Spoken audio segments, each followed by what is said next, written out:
আজকে চলেন দেখি মাত্র 10 টাকা খরচ করে কিভাবে একটা চাইনিজ তেটা রেডি করব।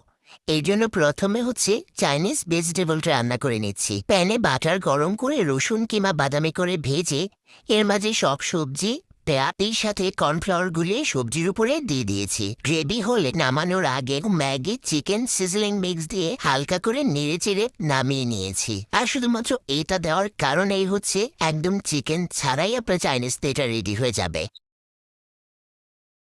আজকে চলেন দেখি মাত্র 10 টাকা খরচ করে কিভাবে একটা চাইনিজ তেটা রেডি করব।